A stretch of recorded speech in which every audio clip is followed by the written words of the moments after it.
Guys, स्वागत है आपका हमारे यूट्यूब चैनल ISC क्लासेस में। मैं हूं आपके साथ अक्षय सर। तो आज हम लोग दूसरा वीडियो लेकर के आए हैं जिसका नाम होगा दो चर वाले रैखिक समीकरण।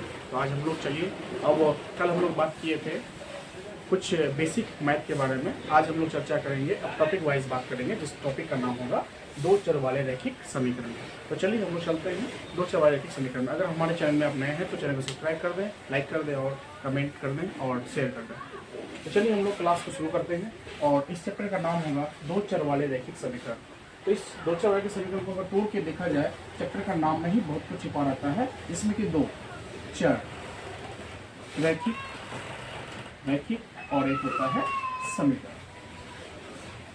कहने का मतलब है, दो का मतलब ही कोई चीज का दो, कोई चीज का दो होना। चर का मतलब होता है अक्षर का होना। चर से अगर हम बात करें तो चर से जुड़ा हुआ कुछ बातें आती हैं, जैसे कि एक होता है चर संख्या, एक होता है अचर संख्या। एक होता है चर संख्या, एक होता है अचर संख्या।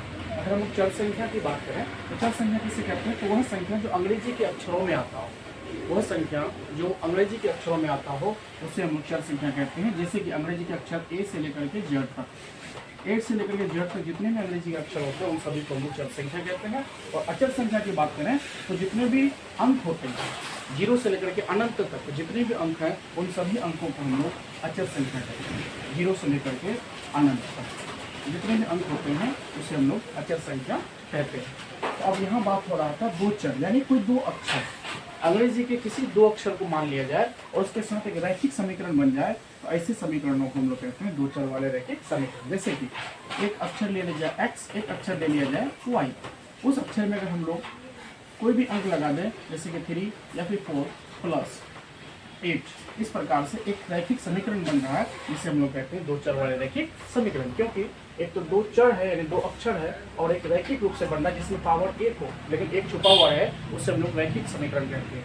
तो इसमें एक पावर छुपा हुआ है और साथ साथ दो ही अक्षर है, इस प्रकार से मिला हुआ एक जो पद, कई पद मिलकर के जो समीकरण बना, जिसे हम लोग कहते हैं दो चर वाले रैखिक समीकरण। अब हम लोग अगले अगर चैप्टर के बाद अगले पॉइंट की बात करें तो इससे जुड़ा हुआ आपका सवाल डीएलएड में क्या क्या देखने को मिल सकता है, तो उस पर हम लोग चर्चा करेंगे। सबसे पहले हम लोग बात करते हैं दो चर वाले रैखिक समीकरण में कि इसमें कुछ बातें होंगी जो आपको ध्यान रखना अनिवार्य होगा, एग्जाम से जुड़ी हुई। जैसे कि इसमें सबसे पहले क्या होगा, एक होगा गणितीय रूप, एक होगा गणितीय रूप, एक होगा बीजगणित रूप,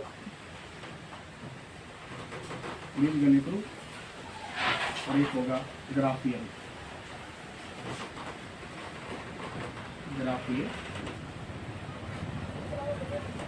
इसको हम लोग बोलेंगे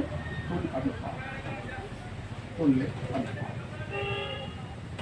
जैसे कि अगर मान लिया जाए कि A1/A2 बराबर B1/B2 बराबर C1/C2, अगर तीनों आपस में बराबर हो, यानी तुल अनुपात कहते हैं। A1/A2, B1/B2 और C1/C2 को हम लोग कहते हैं तुल अनुपात। अगर A1/A2, B1/B2 और C1/C2 आपस में तीनों बराबर हो तो बीजगणित में इसका नाम होगा अनेक हल या अनंत हल या फिर अनगिनत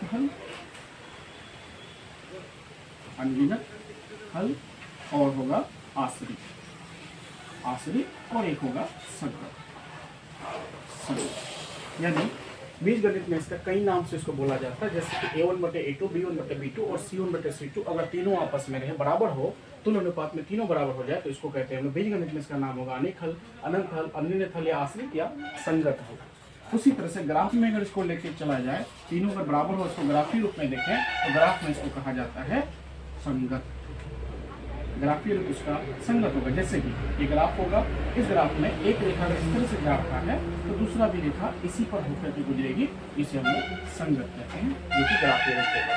इसी प्रकार से हम लोग अगर दूसरे पॉइंट की बात करें तो इसका 3 नियम होता है। जैसे दूसरे पॉइंट की बात करें तो दूसरे पॉइंट में आ जाता है, जैसे कि A1/A2 बराबर B1/B2 बराबर C1/C2। एक बराबर हो, एक बराबर ना हो, एक बराबर हो और एक बराबर ना हो, चाहे तो ये बराबर ना हो या ये बराबर ना हो, या फिर ये बराबर हो ये बराबर ना हो, कहीं से भी एक बराबर ना हो, तो ऐसी स्थिति में बीजगणित में इसका रूप होता है कोई हल नहीं, कोई हल नहीं, या फिर इसको कहा जाता है, इसको कोई हल नहीं, एक होगा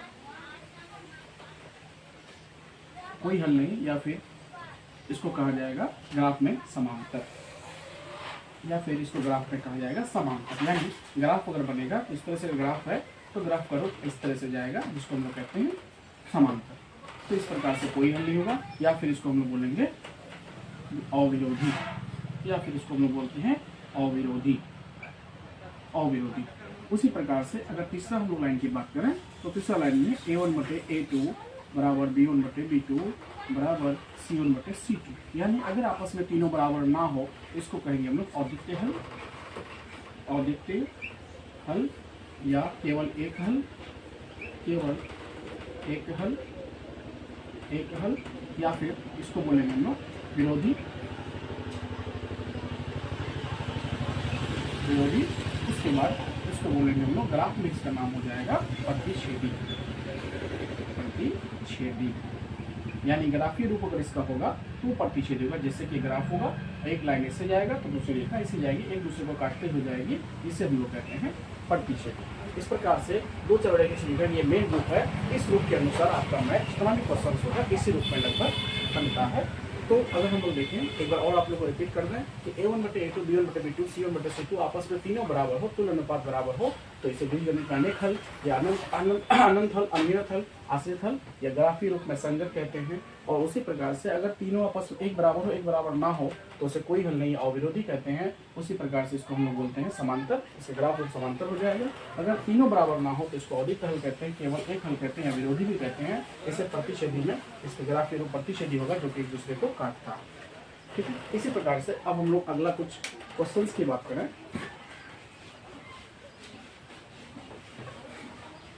अगला क्वेश्चंस की बात करें तो अगर हम लोग दो चर के समीकरण में अगले स्टेप की बात करें तो अगर कोई क्वेश्चन दे दिया जाए 4/3 4x/4/3 या फिर इसको 4/3 बराबर 6 या फिर 4x प्लस 3y प्लस 7 = 0।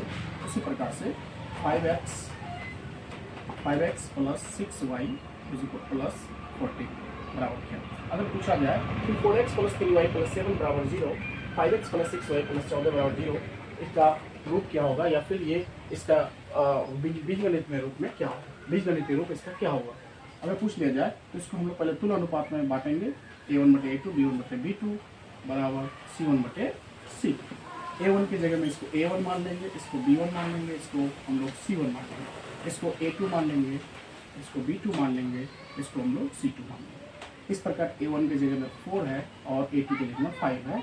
उसी प्रकार 3/6 मान लेंगे, उसी तरह से हम लोग 7/14 मान लेंगे। अगर ये डिवाइड तो हो नहीं रहा, लेकिन ये कट रहा है 2 बार में, ये कट रहा है 2 बार में। इस प्रकार से 4/5 बराबर 1/2 बराबर 1/2, यानी एक बराबर हो रहा है, एक बराबर हो रहा है, एक बराबर नहीं हो रहा। ऐसी प्रक्रिया अगर आपको दिख जाए तो इस तरह के नियम को हम लोग कहते हैं कोई हल नहीं। तो ऑप्शन में जहाँ कोई हल नहीं दिख जाएगा वो ऑप्शन आपका सही हो जाएगा।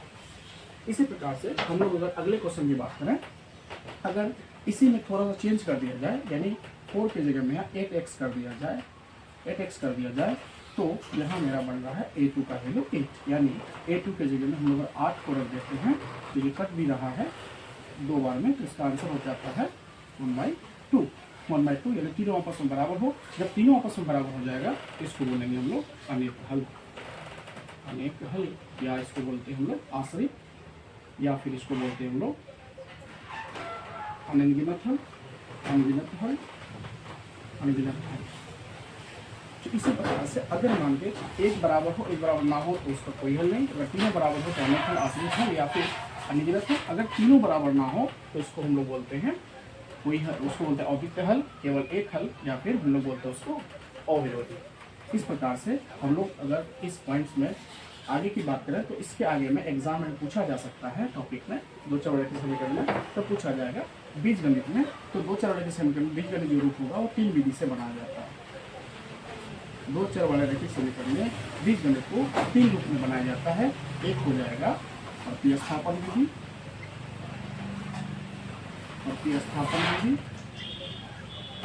एक होगा विलोपन विधि, विलोपन विधि।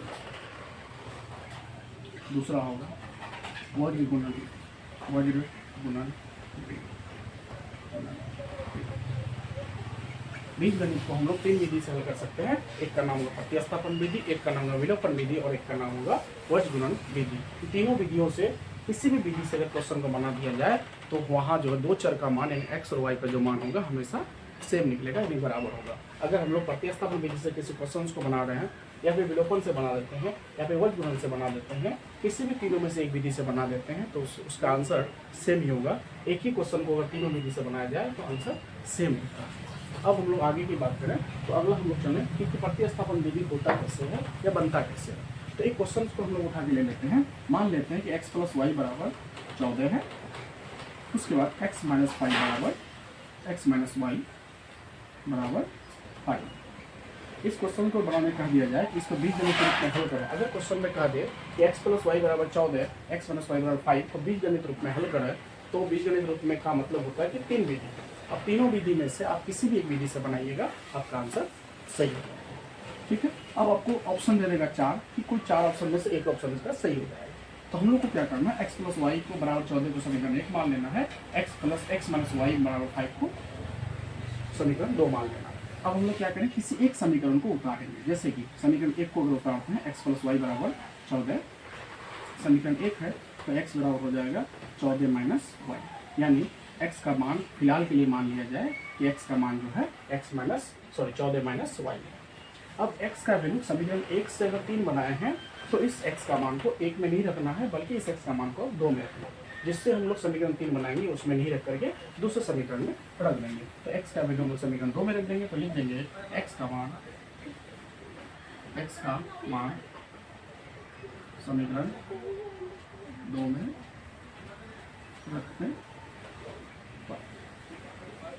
में रखने पर अगर समीकरण 2 में रख देते हैं तो x - y = 5 इक्वेशन 2। अब x का मान रखना है तो x का वैल्यू मेरा निकला है 14 - y और इधर -y बराबर 5, यानी 14 - 2y बराबर 5, -2y बराबर 5 - 14 -2y बराबर -9, माइनस खत्म हो जाएगा तो मेरा बच जाएगा y का वैल्यू 9/2। इसी प्रकार से अब y का वैल्यू को समीकरण 3 में रख देंगे। फिर again putting the value of x in equation y in equation 3, यानी y का मान समीकरण 3 में रखने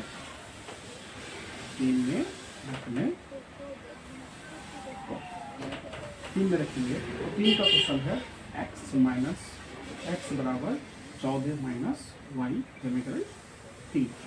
अब x का वैल्यू तो पता है लेकिन y का वैल्यू पता हो चुका है 9 - 2। इसको हम डिवाइड कर दें बटेगा घटाने तो हो जाता है 2, 28 - 9 यानी बच जाएगा 21/2, सॉरी 19/2, यानी हैंस अतः x का मान हम लोग का 19/2 होगा। इसी प्रकार से y का मान हम लोग का 9/2 होगा आंसर। इस प्रकार से हम लोग क्या कर सकते हैं, इस प्रतिस्थापन विधि से हम लोग उसको बना सकते हैं। इस विधि का नाम होगा प्रतिस्थापन विधि। अब इसी क्वेश्चन को हम लोग विलोपन विधि में बनाना चाहें तो सेम आंसर ऐसे ही निकलेगा। जैसे कि अगर हम लोग समीकरण इसको 1 मान लें, समीकरण इसको 2 मान लें, तो यहाँ क्या होगा, समीकरण 1 और 2 में यहाँ प्लस में y है या माइनस में y है, तो प्लस और माइनस y कट जाएगा। अब दोनों के आगे में प्लस छिपा हुआ है तो 2x हो जाएगा और दोनों को जोड़ देंगे तो 14 × 5 19 होगा, यानी x का वैल्यू हो गया 19/2। अब सभी x का मान समीकरण चाहे 1 में या 2 में रख दिया जाए तो मेरा y का मान फिर निकल जाएगा। जैसे कि x का मान समीकरण 1 में रखने पर समीकरण 1 में रखेंगे तो 1 का क्वेश्चन है x + y = 14 इक्वेशन 1। अब क्या करें, x का वैल्यू रख देंगे तो x का वैल्यू 19/2 + y बराबर 14, y बराबर 14 - 19/2। अब इसको हम बटे उल्टा कर दें तो इसका आंसर हो जाएगा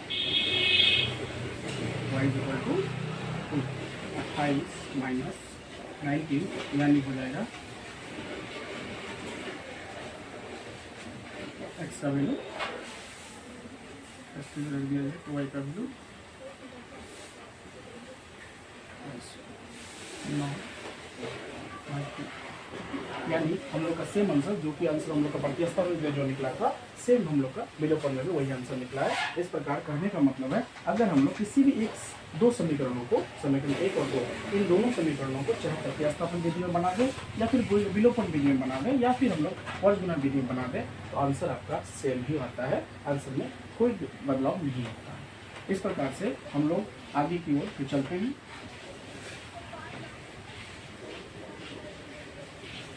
आगे की ओर हम लोग चलेंगे, तो आगे की ओर इसमें ढेर सारा ऑप्शन वाला क्वेश्चंस आपको देखने को मिल जाएगा और ढेर सारे क्वेश्चंस आप लोग क्या करें, इस तरह से जो विधि हमने बताया, इस विधि से आप लोग प्रैक्टिस करें। जितना भी आप प्रैक्टिस सेट लिए होंगे या कुछ भी लिए होंगे, तो उस बुक को उठाइए और 2 चर और 1 समीकरण के जितने भी क्वेश्चंस होते हैं, उस क्वेश्चंस को जाकर प्रैक्टिस कीजिए आप लोग। आपका बिल्कुल बहुत सा सारा आंसर सोल्यूशन मिल जाएगा आपको।